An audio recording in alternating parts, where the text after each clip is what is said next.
In the blaze of chandelier light and the whispering tide of silk, Eleanor stood at the edge of the royal ballroom as if she were a reflection fading from a mirror. Music drifted through the vaulted room, bright and careless, yet it reached her only as a distant echo.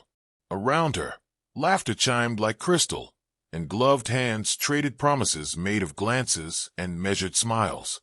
It was the season of alliances, of fortunes arranged beneath polite bows, and Eleanor knew the arithmetic of it well. She had been tallied, assessed, and quietly dismissed. At 19, with a meek gaze and a reputation for silence, she had become a footnote in her own family's ambition. Her sister, Lydia, moved through the crowd like a comet dressed in emerald, drawing admiration as effortlessly as breath. At 24, Lydia wielded beauty as a weapon honed by certainty, and every turn of her head commanded attention. Mothers angled their sons toward her orbit. Suitors rehearsed their courage before approaching. Eleanor watched from her shadowed corner with a familiar ache that was less jealousy than resignation. She had long learned how to make herself smaller beside Lydia's blaze. Tonight, however, Lydia's smile carried an edge sharpened by impatience, and as she drifted close, the space between them tightened with something colder than rivalry.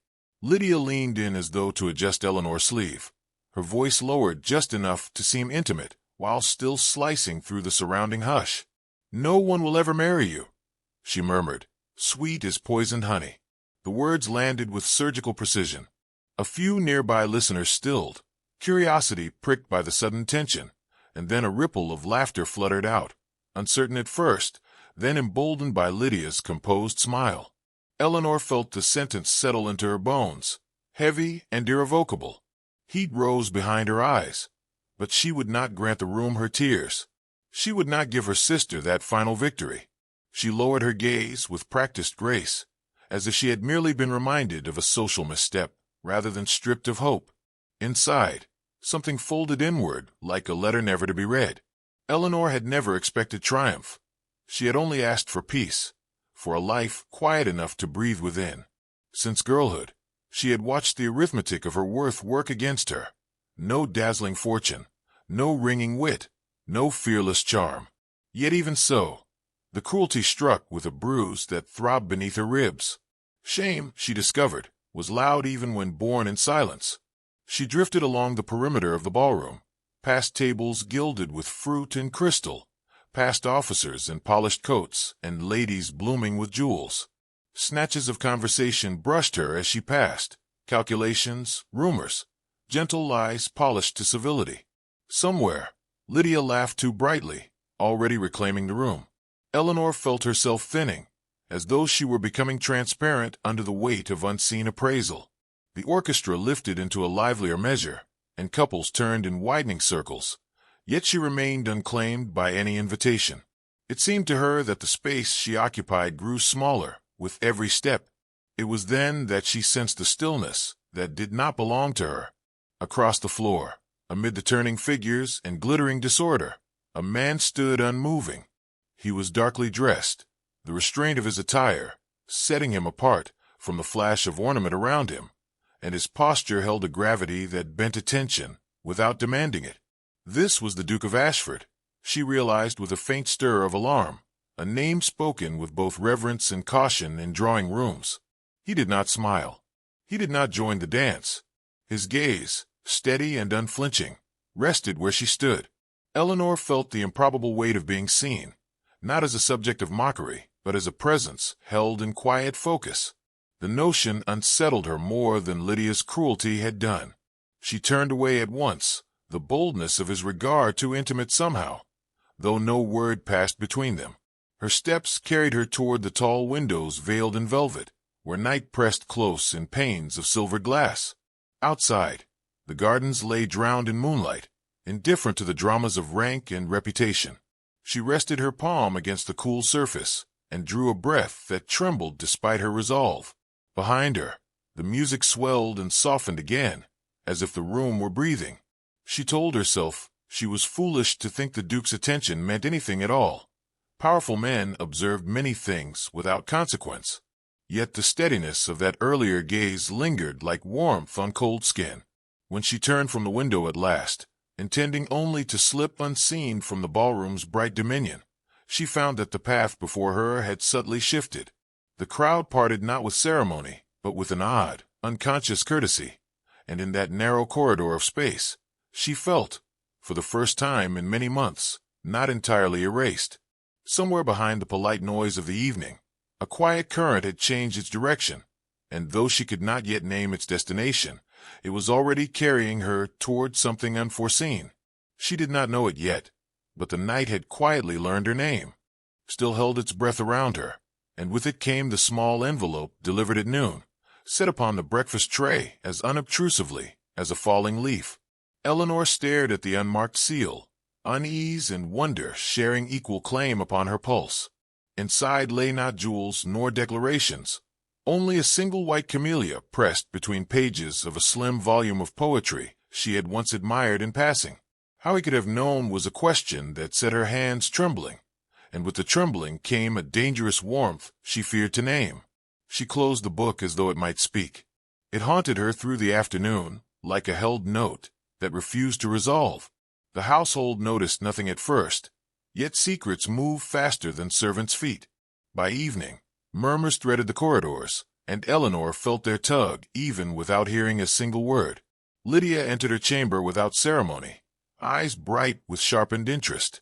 "How fashionable you have become overnight," she said, gaze dropping to the camellia, now set in water by the window. The smile that followed carried no mirth. Eleanor answered with care, each syllable chosen like a stepping-stone across deep water. She denied nothing, yet confessed nothing, and felt the peril of that narrow balance as keenly as wind on bare skin tonight. The invitation arrived 2 days later, delivered by a footman in unfamiliar livery, heavy paper edged with sober gold. Eleanor read the Duke's name once, then again, as if repetition might grant permission for belief. A private walk in the gardens, the note requested, at the hour when dusk makes equals of grandeur and shadow. Lydia observed her reading with a gaze that did not blink. "Be careful," she advised, sweetness strung too tight.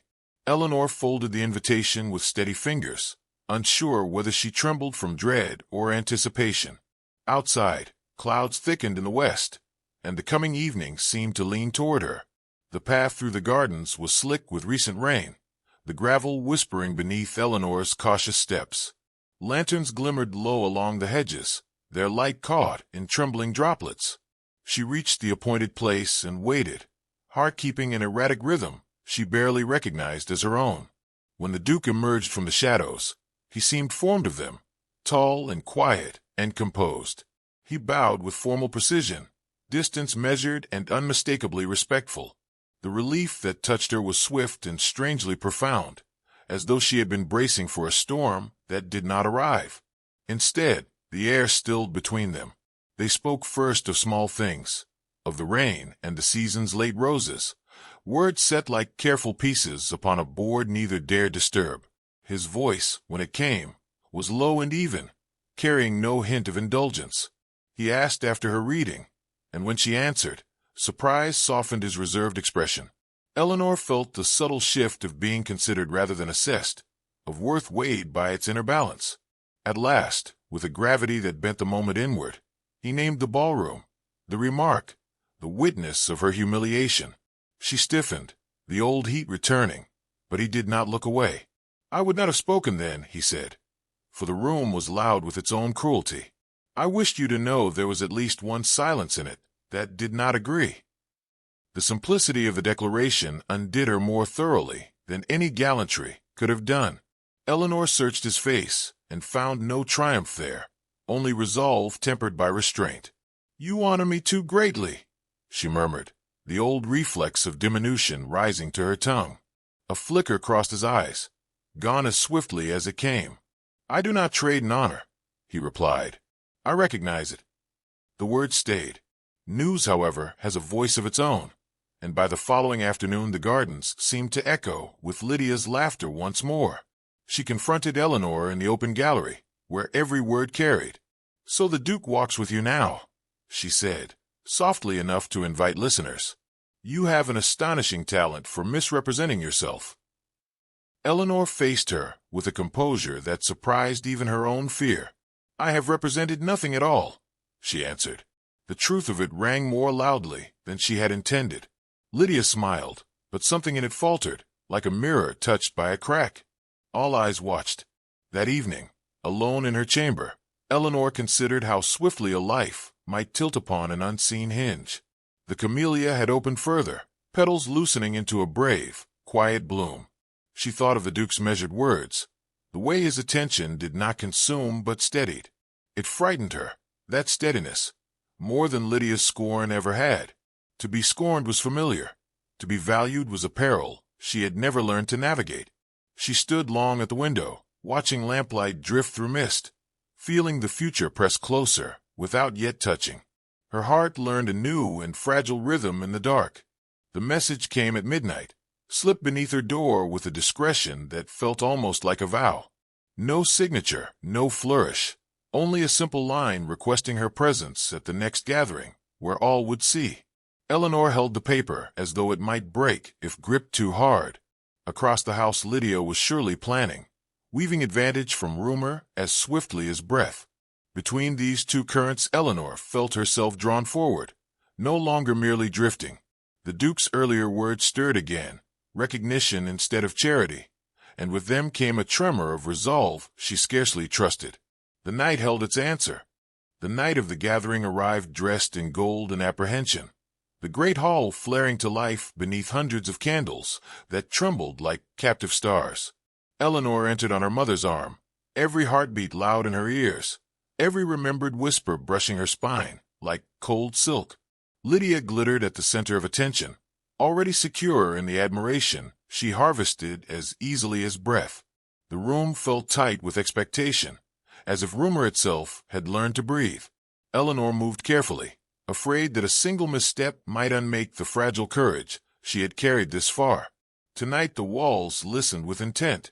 As the orchestra settled into a measured waltz, Eleanor felt the subtle shift of attention slide toward her, curious rather than cruel, as though the room sensed a tremor beneath its polished rituals. Lydia watched from across the floor, eyes bright with calculation, her smile sharpened into ceremony. Eleanor met that gaze without shrinking, surprised by her own steadiness. She felt as though she were standing at the edge of deep water, fear beneath her feet, possibility before her eyes. The dance began, couples turning, applause fluttering, and still the air seemed to wait for a voice that had not yet spoken aloud. The Duke entered without announcement, and yet the room altered as if a door had quietly closed against the wind. He moved with unhurried certainty, acknowledging no one at first, his attention already fixed upon its destination. Eleanor felt it before she saw him, that steady gravity settling at her side of the room. Lydia noticed too. A flicker crossed her triumph, like a passing cloud. The Duke bowed to Eleanor with formal grace, extending his hand not as command but as invitation. The world seemed to narrow to the space between their palms. Her breath caught, and the music quietly shifted around. They took the floor amid a murmur that blossomed and stilled in the same instant. His hand was warm at her back, a steady presence that asked nothing and promised nothing aloud. Eleanor moved as if guided by a held breath, aware of every measure, every watching eye, every dangerous hope unfurling unseen. Lydia's gaze followed them, no longer amused, sharpened now by something brittle and bright. The Duke spoke softly as they turned, words meant only for her, and in that private cadence the room receded into shadow and light. For a moment she forgot the arithmetic of worth entirely, and fear. The dance ended too soon, the final chord dissolving into applause that felt distant and unreal. The Duke did not release her at once, inclining his head with composed courtesy before guiding her toward the center of the hall, where the light fell brightest. A quiet expectation followed, gathering like breath before confession. Lydia stepped forward, smile perfectly arranged, and spoke a question shaped to humiliate, reminding the room of Eleanor's supposed smallness with elegant cruelty. The Duke listened without interruption, his stillness more arresting than any protest. When he answered at last, it was with the weight of decision that changed everything. He spoke her name, so that the syllables themselves seemed newly forged, and the hall bowed inward to listen. He did not refute Lydia's cruelty directly, granting it no such authority, but spoke instead of the qualities he had observed in Eleanor: the quiet endurance, the courage that bent without breaking, the dignity that survived uncelebrated it. Each word landed like a stone in water, widening the stillness. Eleanor felt the past loosen its grip upon her throat as the future, unbidden, stirred in its place. She could scarcely breathe. The room leaned closer, caught between scandal and revelation as history held its breath. Then he went down upon one knee with a composure so complete it felt inevitable. The gesture rippled through the assembly like lightning traveling through glass. Eleanor's first instinct was disbelief, bright and blinding, followed by a trembling recognition that left her weak. He asked the question simply, without ornament, offering not rescue but partnership, not spectacle but constancy.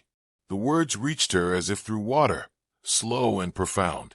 Around them, Lydia stood frozen, her ambition halted mid-breath, the room no longer hers to command. Every whispered calculation unraveled in the heat of that quiet devotion and left only truth, standing bare. Eleanor felt the old voice of doubt rise within her, swift and familiar, cataloging every reason she had learned to refuse joy. Yet another voice, newly awakened, answered with steady insistence, reminding her that courage could also be quiet. She looked at the Duke and saw no demand there, only faith placed in her keeping. The choice gathered itself inside her like dawn behind closed eyes. When she spoke, her voice trembled once, then found its strength, and with that fragile resolve the room tilted irrevocably toward its future.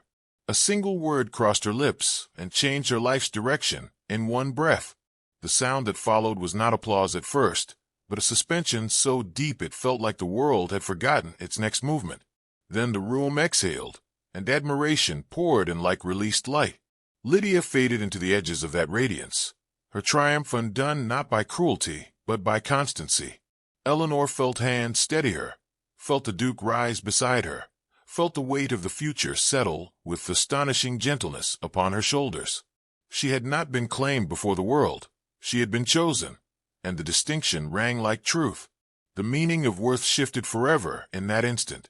Later, when the hall had thinned and whispers trailed behind them like drifting smoke, Eleanor stood at the threshold of the night beside the Duke, her hand resting within his as if it had always belonged there. The garden waited beyond the doors, dark and wide with promise. She thought of the girl who had stood trembling at the edge of the room and felt both grief and gratitude for her silence. Ahead lay vows unspoken, battles unseen, and a devotion not yet tested. The future opened before her, and for the first time, she stepped forward unafraid. Love had spoken, but fate,